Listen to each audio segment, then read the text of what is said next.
quando Getúlio chega ao poder, seja por intenções anteriores que a gente não conhecia, seja por imposições daquelas circunstâncias, ele se transforma num personagem centralizador, ao mesmo tempo modernizador do país e com fortes traços autoritários.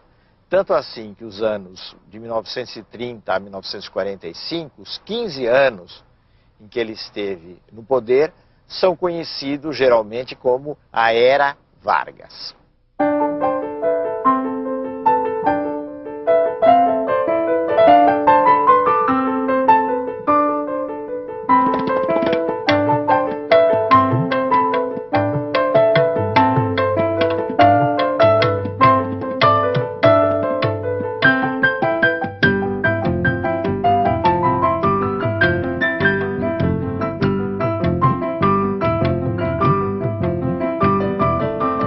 Getúlio teve que enfrentar problemas internos do seu governo, das forças que o apoiavam, e problemas externos da oposição.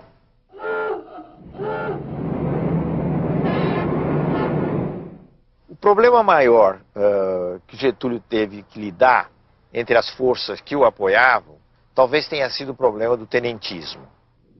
Porque os tenentes haviam apoiado a Revolução de 30, mas tinham suas ideias próprias a respeito do que devia ser feito. Então houve um verdadeiro confronto entre o governo Getúlio e os tenentes. O confronto nunca foi um confronto armado, entenda-se bem, foi uma disputa política. Esse confronto acabou terminando com um triunfo do governo Vargas. Então, os tenentes ou saíram do exército, ou se integraram em alguns movimentos radicais, ou, em sua maioria, passaram a apoiar o governo Getúlio.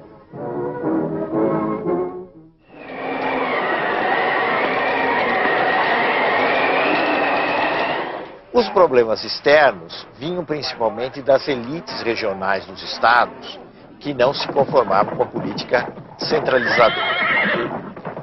O caso mais grave ocorreu nas relações entre o governo central e a elite de São Paulo, a elite paulista. Na realidade, Getúlio maltratou a elite paulista. Ele não teve o jogo de cintura que ele teria mais tarde, com as várias forças sociais, com a elite paulista.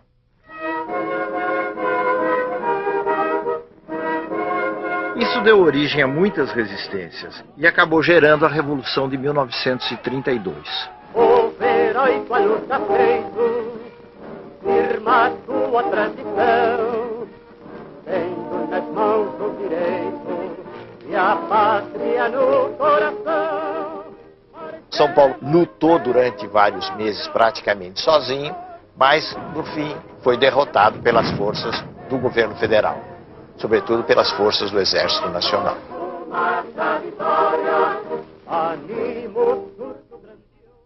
A Revolução de 1932 foi chamada de Revolução Constitucionalista porque os revolucionários queriam que fosse interrompida a ditadura que Getúlio tinha implantado, que ele denominou de governo provisório, ele não falava em ditadura nessa época, queria interromper com a convocação de uma Assembleia Constituinte para se aprovar uma Constituição no país e se implantar um regime democrático. Nesse sentido, a Revolução foi vitoriosa. Ela foi derrotada pelas armas, mas ela pôs na ordem do dia a necessidade que havia de se dar uma forma legal para o país. E se interrompeu o governo que Getúlio estava chefiando e que era chamado de governo provisório. Então, Getúlio Vargas convocou eleições, que foram realizadas em maio de 1933, para uma Assembleia Constituinte. Essa Constituinte aprovou uma Constituição em julho de 1934. 16 de julho de 1934. A República Brasileira tinha a sua segunda Constituição. Jornada de 8 horas, proibição de trabalho a menores de 14 anos, repouso semanal obrigatório, férias remuneradas, Eram alguns dos... Mas talvez, do ponto de vista político, a coisa mais importante da Constituição de 1934 foi a instituição do voto secreto. Essa Assembleia, depois que se reuniu e aprovou a Constituição, foi ela mesma quem elegeu presidente da República por voto indireto, o Getúlio Vargas. Em frente ao Palácio Tiradentes, o povo assiste à chegada do carro presidencial. Uma delegação de constituintes recepciona o chefe do Executivo. O recinto da Câmara dos Deputados estava completamente lotado. Há 8 anos que não se realizava uma cerimônia deste gênero.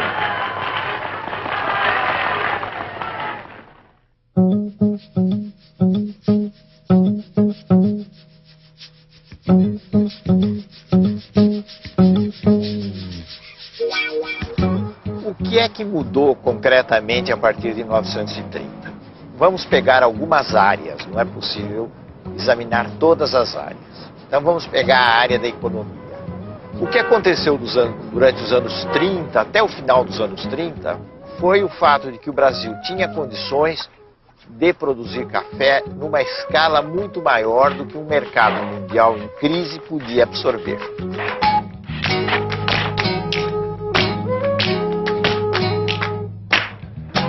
Então, se realizou toda uma política de queima do café. O governo comprava o café dos cafeicultores e queimava o café para regular a oferta no mercado internacional.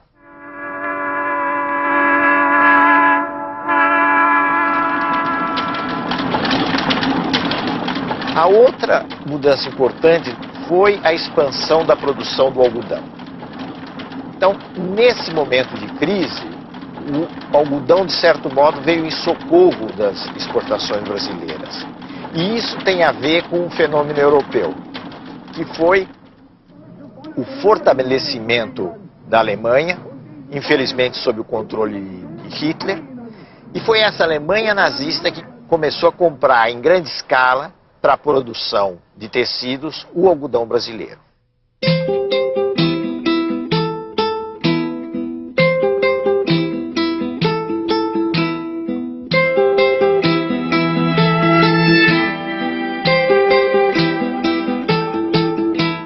O impulso inicial dessa industrialização brasileira no pós-30 foi proporcionado exatamente pelas condições da crise mundial.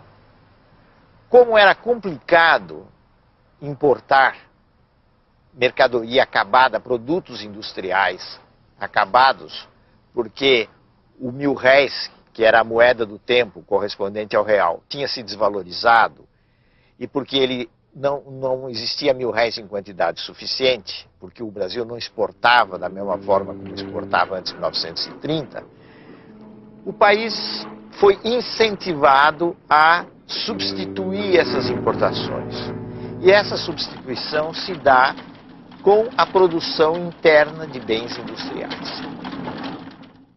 As dificuldades de importação impulsionam e tornam realidade velhos projetos de transcendental importância para o desenvolvimento do país.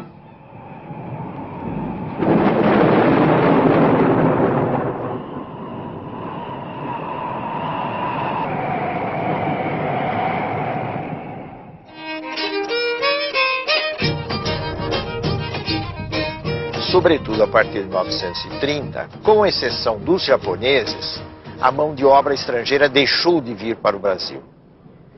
E a mão de obra utilizada nos grandes centros do Centro-Sul foi principalmente aquela que migrou de pequenas cidades mineiras e que migrou do Nordeste, entrando principalmente na atividade da construção civil e da atividade industrial.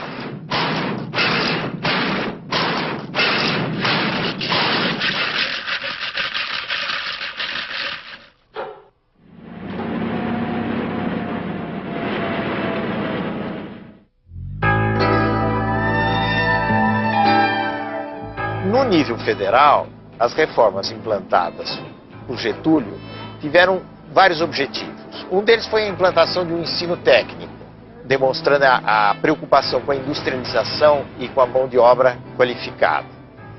A outra coisa foi a melhora da qualidade do ensino e a padronização do ensino nos níveis secundário e nos níveis universitários.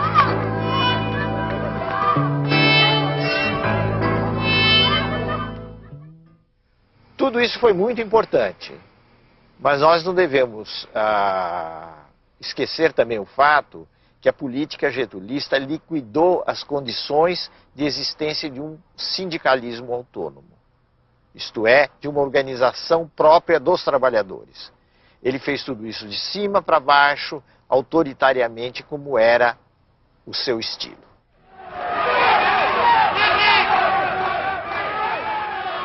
Um outro traço inovador, dentre outros, dos anos posteriores a 1930, foi o surgimento de movimentos sociais, em maior expressão, maior quantidade. Dentre esses movimentos, nós devemos destacar principalmente dois. Um de extrema direita, que era o integralismo, e um de extrema esquerda, que era o movimento comunista. O movimento integralista estava inspirado no fascismo e tinha como seu líder mais importante Plínio Salgado, que era um político de São Paulo, um jornalista e um político de São Paulo. E foi organizada em nosso país uma agremiação política que tomou o nome de Ação Integralista Brasileira, a qual se caracterizava, sobremodo, pela formação de milícias uniformizadas com camisas verdes e pelos marciais desfiles que realizava.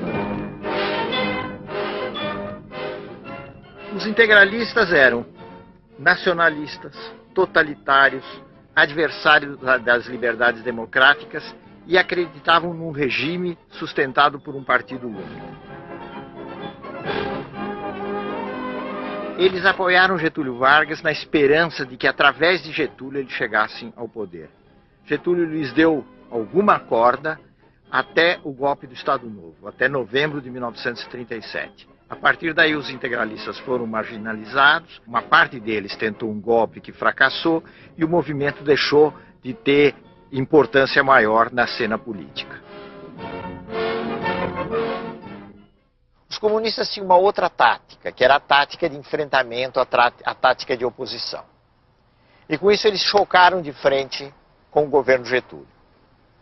Eles formaram um organismo, a Aliança Nacional Libertadora, que pretendia ser uma grande frente popular contra o governo Getúlio e por grandes reformas no país.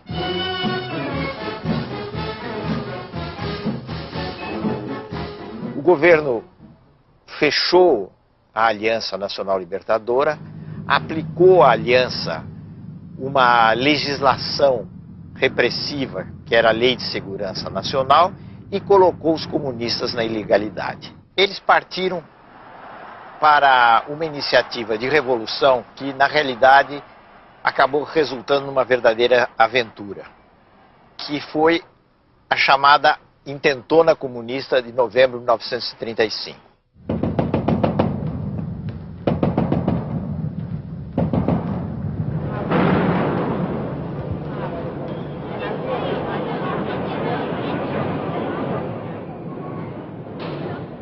A consequência mais importante da insurreição comunista de 1935 foi o fato de que ela deu o pretexto que o Getúlio Vargas e os círculos do governo, principalmente a cúpula do exército, estavam esperando para iniciar uma repressão no país e, mais do que isso, preparar o caminho para a instalação de um regime autoritário.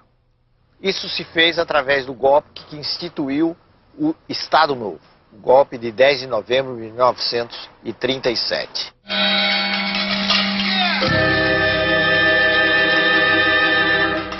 Praticamente sem nenhuma resistência, sem nenhuma oposição, forças policiais fecharam o Congresso e se iniciou um novo regime no país, que era o Estado Novo. Esse foi um regime que assumiu claramente feições de uma ditadura sob o comando de Getúlio Vargas. Quando as competições políticas ameaçam degenerar em guerra civil, é sinal de que o regime inconstitucional perdeu o seu valor prático. Foram suprimidas as eleições, foram suprimidos os partidos, foi suprimida a liberdade de expressão, que é uma coisa muito importante.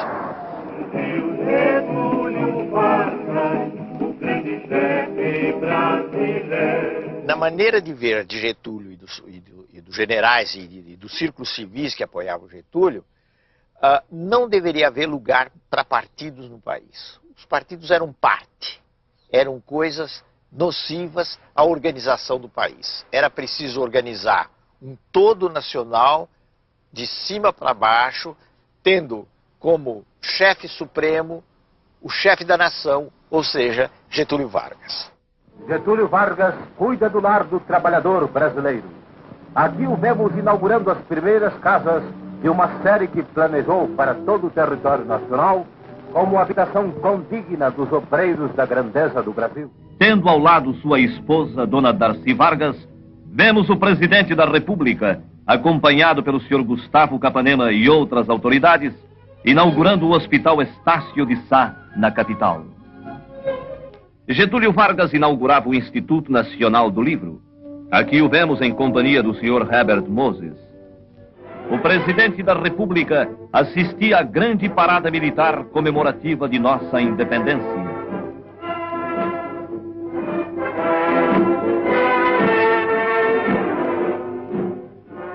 O presidente Vargas, acompanhado pelos generais Eurico Gaspar Dutra e Góes Monteiro, procedia ao lançamento da pedra fundamental do novo Palácio da Guerra.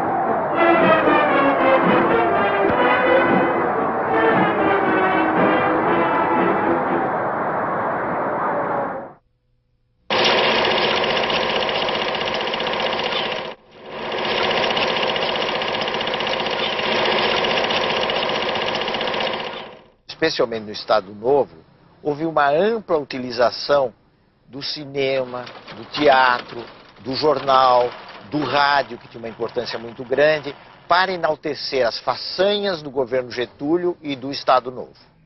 O ambiente nacional tem reagido sadiamente contra esses agentes de perturbação e desordem. A propaganda insidiosa e dissolvente apenas impressionou os pobres de espírito e serviu para agitar os mal-intencionados. E isso representou alguma coisa de muito diferente, vamos dizer assim, de inovador, se considerarmos o que era o Brasil anterior a esse período. Regulieren Soldaten geschossen.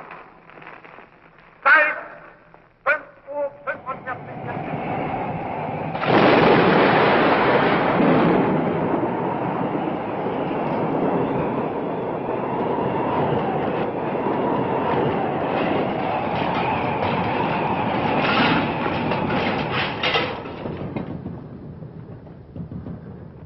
Com o início da guerra, em 1939, o Brasil acabou tendo de se definir.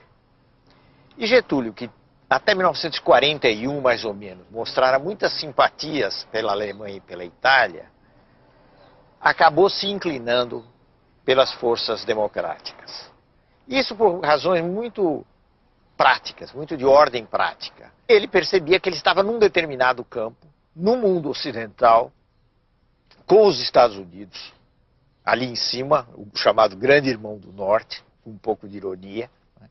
E que fugir desse campo era uma aventura extremamente arriscada.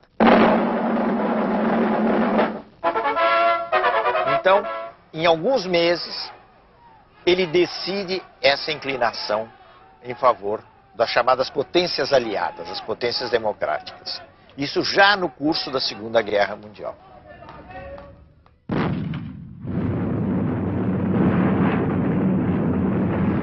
Aí as investidas dos alemães contra a Marinha brasileira levaram mais rapidamente à ruptura de relações com os países do eixo, Alemanha, Itália, depois o Japão, e finalmente a declaração de guerra contra esses países. Aqui esta manhã para receber uma nova força expedicionária que justamente nesse momento está chegando para se juntar aos combatentes de tantas outras nações que já se engajaram na frente italiana. É a força expedicionária brasileira, a primeira força do Brasil, a primeira da América Latina que atravessa o mar. Essa força foi escolhida, treinada destinada a tudo. É uma tropa bem disciplinada. O Brasil enviou elite do seu exército para se bater no solo italiano ao lado dos canadenses na televisão francesa. Estão desembarcando agora. Vocês certamente ouviram o ruído do seu passo de marcha que desce pela prancha do grande transporte do Porto.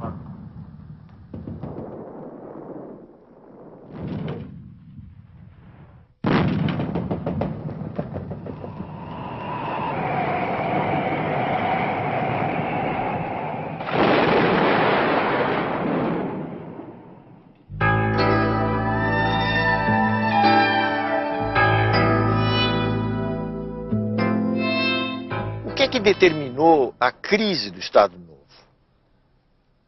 Houve fatores externos e houve fatores internos que se conjugaram, que se juntaram. O fator externo foi a vitória cada vez mais anunciada das forças democráticas no mundo na Segunda Guerra Mundial. Então, é como se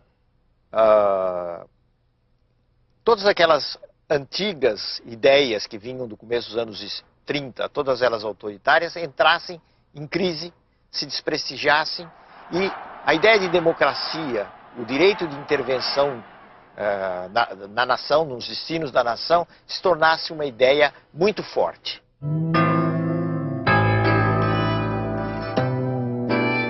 Getúlio foi sensível a essa situação nova, esse novo quadro que começou aí por volta de 1944, mas, ao mesmo tempo, ele fez uma jogada arriscada.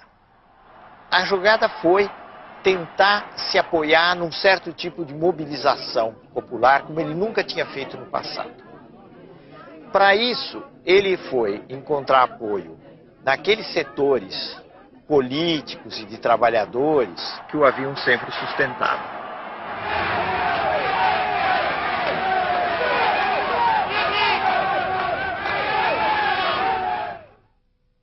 Essa mobilização desagradou os meios militares, desagradou gente como o general Góes Monteiro, o general Dutra, que haviam sido os articuladores do Estado Novo. Então, muitas vezes se diz que o Estado Novo foi derrubado por aqueles mesmos homens que o haviam implantado. Já fiz a minha parte na grande tarefa de mobilizar para o engrandecimento comum as forças criadoras da nacionalidade. Getúlio foi deposto praticamente a frio e duas coisas são importantes. Primeiro, que ele conservou intacto o seu prestígio popular. E a outra coisa é que não houve, da parte dos generais e das elites civis que depuseram Getúlio, a intenção de jogá-lo para fora do jogo político. E a crise teve como consequência a renúncia de Getúlio Vargas, que em 29 de outubro de 45 deixou o Catete rumo a Itu, sua fazenda no município de São Borja.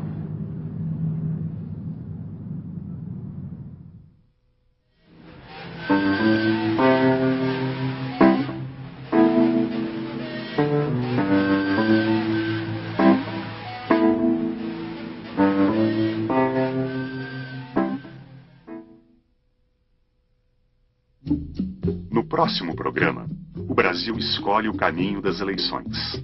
Os ventos de liberdade trazem Getúlio de volta ao poder. Novos impasses empurram o presidente para o suicídio. O fim do Estado Novo e o período democrático.